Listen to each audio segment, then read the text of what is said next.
সেদিন আমরা নিউ টাউনের এয়ারক্রাফট মিউজিয়াম দেখার পরে উপস্থিত হই নিউ টাউনেরই আনন্দমেলা চিলড্রেন পার্কে। আপনি বিশ্ব বাংলা গেটের ক্রসিং দিয়ে মহিষবাথানের দিকে এগোতে থাকলেই আপনি দেখতে পারবেন এই আনন্দমেলা চিলড্রেন পার্কটি, যেখানে আমি, আমার ওয়াইফ আর ওই যে দেখতে পাচ্ছেন আমার মেয়ে, যে এই পার্কে এসে খুবই আনন্দিত। আপনি পার্কে এন্টার করতেই প্রথমেই দেখতে পারবেন একটি বাচ্চাদের জন্য তৈরি পাহাড়ের সুড়ঙ্গ, যেটিতে আমার মেয়ে এই প্রান্ত থেকে ওই প্রান্তে কীভাবে যায় সেটাই দেখতে পাচ্ছেন। এই পাহাড়ের সুড়ঙ্গটি ছোট হলেও বাচ্চাদের জন্য খুবই আনন্দদায়ক। পাহাড়ের সুড়ঙ্গটিকে আপনি বাঁ দিকে রেখে ডান দিক ধরে যদি যেতে থাকেন তাহলে প্রথমেই আপনি দেখতে পারবেন ফার্স্ট এইড রুম, যেখানে প্রাথমিক চিকিৎসারও ব্যবস্থা করা হয়েছে। ফার্স্ট এইড রুমের পরে আপনি দেখতে পারবেন একটি ছোট্ট ওয়াশ বেসিন এবং ছোট্ট ডাস্টবিনেরও ব্যবস্থা করা হয়েছে, যেখানে আপনি কিছু খাওয়ার আগে হাত ধুতে পারবেন। তারপর আপনি দেখতে পাচ্ছেন 3-4 প্রকারের স্লাইডিং আছে, যা বাচ্চারা খুবই এনজয় করবে। আপনি দেখতেই পাচ্ছেন আমার মেয়ে কীভাবে স্লাইডিংগুলো এনজয় করছে। ও আজকে একদম ছন্নছাড়াভাবে ছুটে বেড়াচ্ছে, কোনো নিয়ম বাধা মানার কোনো জো দেখছি না তার মধ্যে। সে আজকে একদম ফ্রি।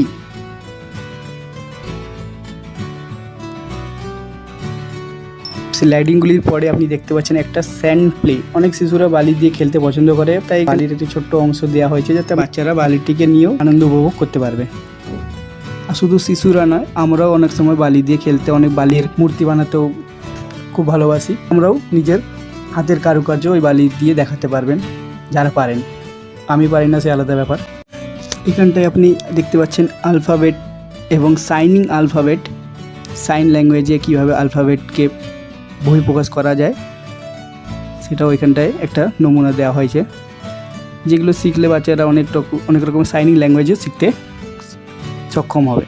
এখানটায় একটি অ্যাস্ট্রোনটের কাট আউট আছে, যেখানে আপনি আপনার ফেসটি ওই কাট আউটের সাথে অ্যাডজাস্ট করে নিলে আপনি বা আপনার শিশু একটা অ্যাস্ট্রোনটের কাল্পনিক দুনিয়াও অনুভব করতে পারবে। তারপর কিছুটা এগোতেই আমরা দেখতে পেলাম বোর্ড ওয়াক, যেখানে আপনি নানান ধরনের মিউজিক ক্রিয়েট করতে পারবেন। যেখানে দেখতে পাচ্ছেন আমার ওয়াইফ মিউজিক ক্রিয়েট করার চেষ্টা করলো। পার্কটিকে প্রাকৃতিক মনোরম দেখে দেখলেও একটু খুবই ভালো লাগছে। আপনি দেখতে পাচ্ছেন চারিদিকে গাছপালা দিয়ে কী সুন্দর পার্কটিকে ঘিরে রেখেছে। কিছুটা এগোতে ঢুকলাম পার্কেরই আরেক অংশে, যেখানে সব রকমের দোলনা আছে। দেখতে পাচ্ছেন সব রকমের দোলনা এবং কী সুন্দর পরিষ্কার পরিচ্ছন্ন পার্কটি। আমার মেয়ে স্লাইডিংয়ে যেমন চড়তে পছন্দ করে, ঠিক তেমনই দোলনাতেও চড়তে পছন্দ করে। আর ও এই বয়সে এত জোরে দোলনা চড়ে যে আমার বয়সে হয়তো সেই বয়সে আমি দোলনা চড়তে ভয় পেতাম। दर्पण बता बचपन कहाँ, सपनों का वो आंगन कहाँ, दर्पण बता बचपन कहाँ। এখানে দেখতে পাচ্ছেন আমার ওয়াইফ বাচ্চা হয়ে গেছে,